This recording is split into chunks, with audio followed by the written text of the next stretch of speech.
Il y a 4 ans, tout ce que je connaissais a été déchiré en un instant. Mon corps brisé, mon indépendance a disparu. Mais, dans les décombres, il est apparu une présence inattendue qui changerait le cours de ma vie à jamais. L'accident m'a épargné la vie, mais à quel prix? Maintenant que je repose dans le silence de ma maison, ce n'est pas mon intérieur qui me hante, mais la proximité de la CN. Est-ce un lien maternel ou quelque chose de bien plus dangereux? Et quand nos secrets communs commencent à refaire surface, combien de temps pouvons-nous encore prétendre que nous sommes simplement mère et fils? Il y a 3 ans, un accident a tout changé pour moi. Il a disparu et presque anéanti ma volonté de vivre.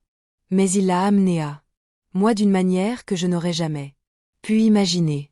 Pour commencer, j'exprime ma gratitude à mes formidables abonnés. Votre soutien me permet de tisser des histoires qui explorent les aspects complexes et bruts de l'existence. Ce récit est assez complexe. Restez près d'eux. Moi, le médecin a remarqué que j'avais eu un coup de chance. La chance m'a sourd. Lorsque le semi-remorque a failli me transformer en simple souvenir. Heureusement que ma colonne vertébrale soit restée intacte. La chance m'a sourd. Cette nuit-là, car mon fils étant n'était pas dans la voiture avec moi. Heureusement, ont-ils remarqué un terme humoristique pour une femme qui a dû mal à faire plus de 10 pas sans que ses jambes ne protestent bruyamment à l'époque où étant partait à l'école. Notre maison pittoresque semblait s'étendre à l'infini résonnant du silence de son absence. Maintenant, elle semble plutôt exiguë. Il semble être tout autour de nous, préparant les repas, mes oreillers et me soulevant doucement pour me mettre sous la douche. Lorsque mes forces déclinent. Mon fils. Mon compagnon. Ah. Mais voici la vérité.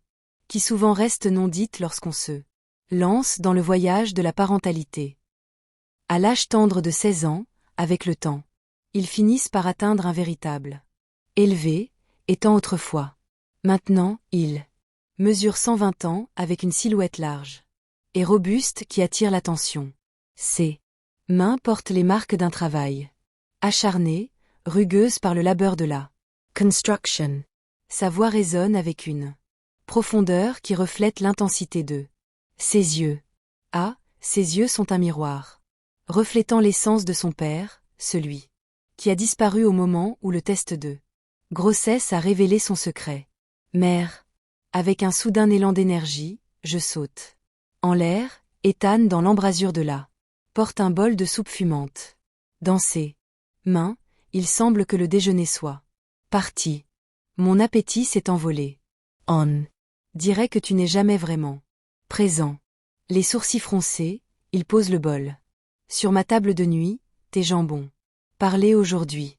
Je reste silencieux. Il est conscient. Il possède une conscience strange. Il s'assoit sur le de mon lit sans y être invité. Il commence à remonter mon pantalon de survêtement dans ma gorge. Les cicatrices témoignent d'une lutte acharnée avec leur peau tordue et leurs cicatrices déchiquetées gravées par les opérations. Les doigts de Ryan dansent dans l'air. Puis-je? Je hoche la tête d'un air entendu. Le premier contact est précis, travaillant les muscles raides de mon genou, mais son pouce découvre un nœud près de l'intérieur de ma cuissée. Yeme mordelvre. Tu es tout énervé, murmure-t-il doucement. Ah, si. Seulement tu pouvais entrevoir les profondeurs de tout ça. D'un geste doux, il a méticuleusement disposé ma couverture, s'assurant que je sois enveloppé de confort. Il était plein de tendresse, juste ce qu'il fallait pour me faire vibrer sans franchir la ligne, mais assurément déclenchant un frisson.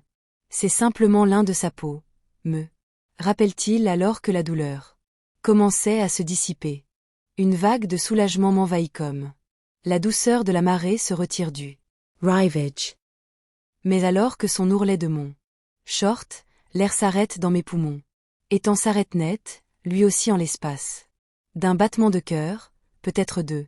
À cet instant, nous restons parfaitement. Immobiles, esse claircissent deliberament. Lagouri. Il doucement à mon dessein. Amelior. Absolument pas. Vraiment merci.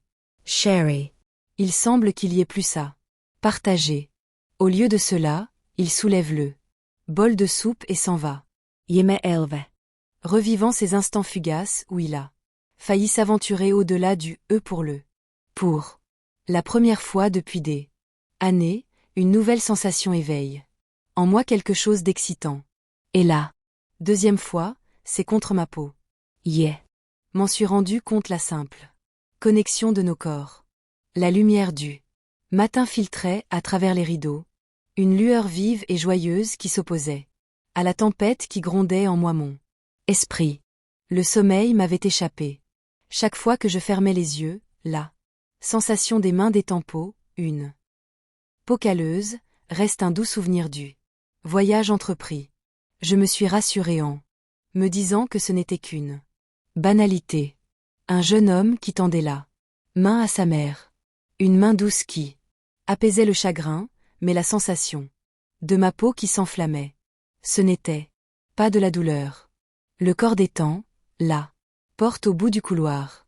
Du plus profond de mes pensées, il me ramenait à l'instant présent. J'ai rapidement bordé la couverture autour de moi, comme s'il pouvait le tourbillon de pensées, tourbillonnant dans mon esprit. Soudain, des échos de pas.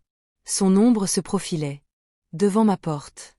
Tu es debout tôt, a-t-il dit d'une voix chargée de sommeil. Il se tenait là, un pantalon de survêtement qui lui tombait sur les hanches. Ah, un tatouage s'enroulait sur ses côtes. Un choix spontané qu'il avait fait l'année dernière sans un mot. Pour moi, je me suis arraché de la scène. Avant le repos, m'échappait une fois deux. Plus, nous nous sommes retrouvés avec patois. J'ai hoché la tête d'un air entendu Etan pose un profond soupir. et est entré dans la pièce. Il s'est assis à côté de moi comme il l'avait fait la veille.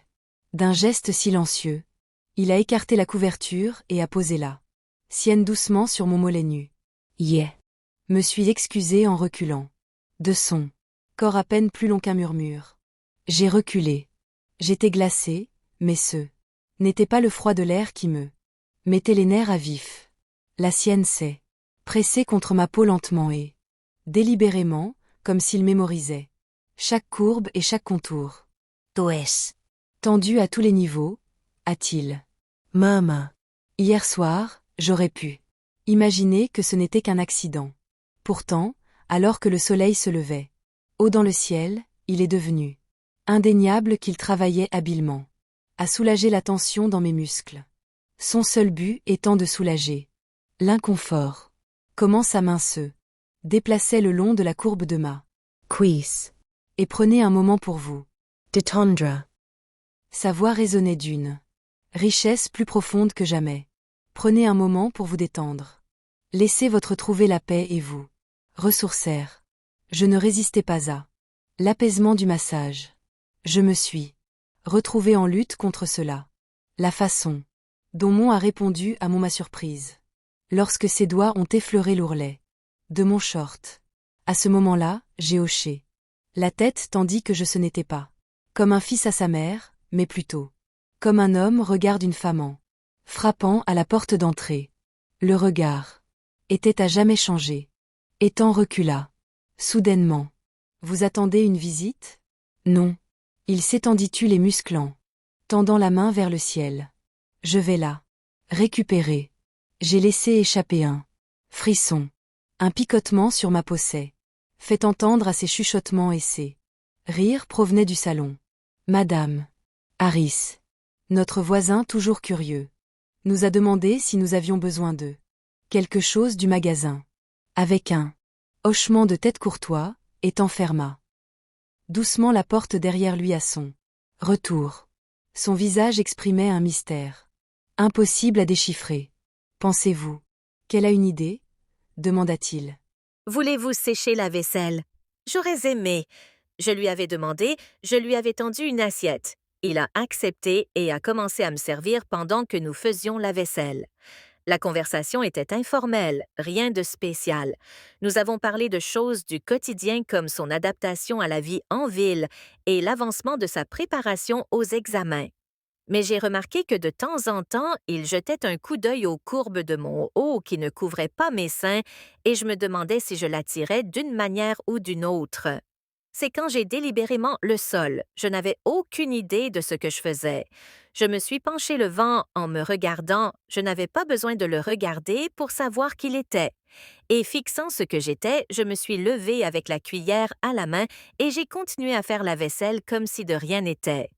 Mais j'ai remarqué que Christian était différente. Il était plus calme, un peu plus nerveux peut-être. Il détestait le cacher, mais je voyais bien qu'il était avec ses mains, comme si quelque chose le tracassait dans sa poche.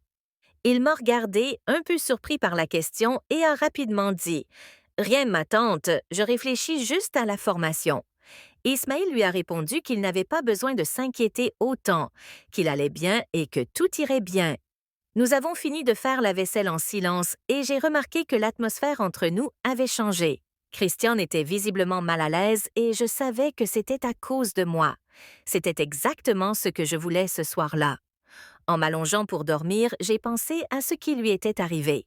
Ce n'était pas une simple taquinerie, c'était une nouvelle situation. Peut-être un peu dangereuse, mais en même temps, cela m'a rendue curieuse de voir ce qui pourrait se passer d'autre cette nuit-là. Après une journée apparemment ordinaire, j'ai ressenti une certaine agitation en moi. Le feu qui s'était développé ces derniers jours devenait incontrôlable. Pour éteindre, après m'être assuré que tout était en ordre dans la maison, j'ai décidé d'aller dans la chambre de Christian pour voir s'il avait besoin de quelque chose. En m'approchant de la porte, je l'ai vu. « Je ne sais pas combien de temps je pourrais encore tenir », dit-il d'un ton excité. Et comme que je savais que je jouais avec le feu, ce qu'il a dit au téléphone m'a fait réaliser que Christian n'était plus le garçon que je connaissais, mais un homme aux prises avec le sien. Quelque chose en moi s'est enflammé et mon émotion est devenue plus intense. J'ai donc décidé de ne pas entrer dans la pièce à ce moment-là. Mais ce que j'ai entendu n'arrêtait pas de tourner en boucle dans ma tête. C'était qu'il était attiré par moi et que cette pensée m'excitait plus que je n'aurais dû. Il cligna des yeux. « Oui, je le suis, pas de petit ami.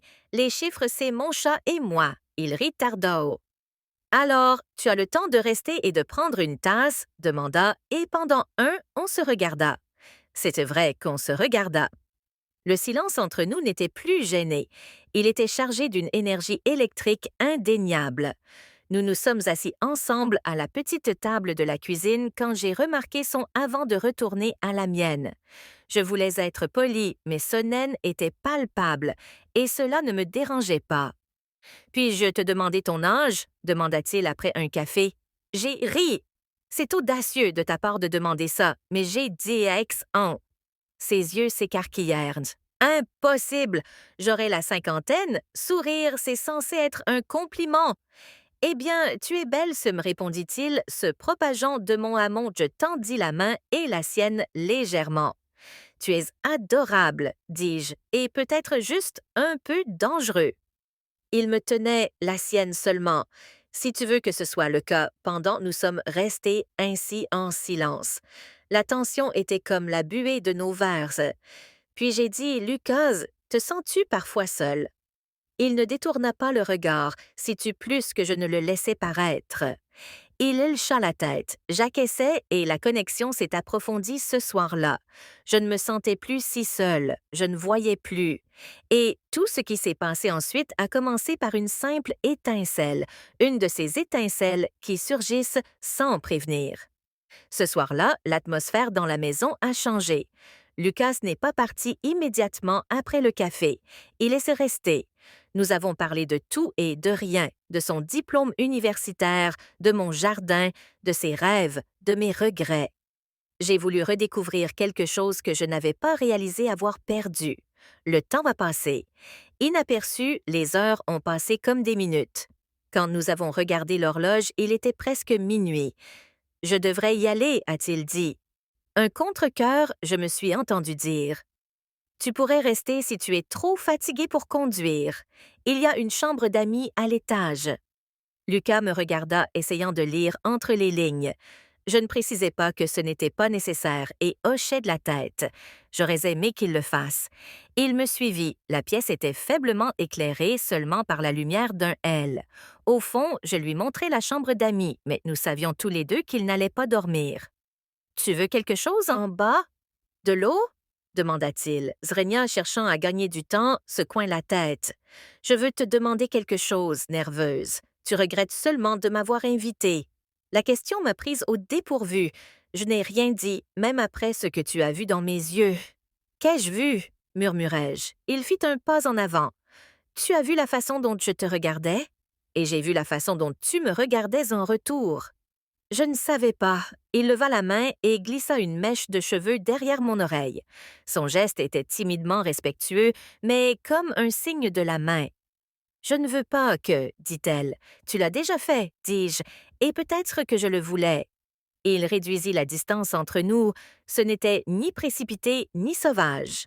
C'était lent comme une question posée avec plus de mots. Nous avons fini dans ma chambre. J'ai allumé une bougie sur la table. La lumière était toujours là, tout. Elle nous a fait peut-être même quand il était plus jeune, il s'est assis à côté de moi sur le lit, le sien, le mien. Je ne m'attendais pas à ça en entrant dans cette tente. Il a murmuré. Je n'ai pas répondu. À partir de ce jour, un lien spécial s'est établi entre Isabella et moi. Nous avons commencé à nous voir tous les jours. Parfois, elle venait à moi, parfois j'allais à elle. Isabella m'a appris beaucoup de choses sur l'art, la vie et l'amour. J'ai beaucoup grandi à ses côtés. 1 mois plus tard, Isabella a finalisé sa procédure de divorce. Nous avons fêté ça ce soir-là. Maintenant, je suis complètement libre, a-t-elle dit. Et en tant que personne libre, je peux te le dire. Je t'aime, Alex. Je t'aime aussi, Isabella. 6 mois ont passé. Notre relation se développe à merveille. Isabella signe des projets réussis au travail et j'ai créé ma propre entreprise d'électricité. Nous nous soutenons mutuellement, nous nous motivons mutuellement. Notre histoire, qui a commencé comme des voisins, s'est transformée en véritable amour. Isabella avait raison. Parfois, la vie vous envoie un ange, mais parfois, on peut aussi être l'ange de quelqu'un d'autre. Notre histoire, qui a commencé par la réparation d'une douche cassée, se poursuit avec la plus belle période de notre vie. Qui sait, peut-être qu'un jour, elle mènera au mariage. Mais pour l'instant, le café que nous buvons sur le balcon chaque matin, les repas que nous prenons ensemble chaque soir et cette lueur d'amour dans nos yeux nous suffisent. Parce que parfois, les plus belles histoires d'amour commencent par la plus banale. Même l'appel à l'aide d'un voisin peut vous permettre de rencontrer l'amour de votre vie. Et oui, Isabella m'appelle toujours mon ange. Je l'appelle ma princesse, car le véritable amour est ainsi, étant la plus belle coïncidence de nos vies.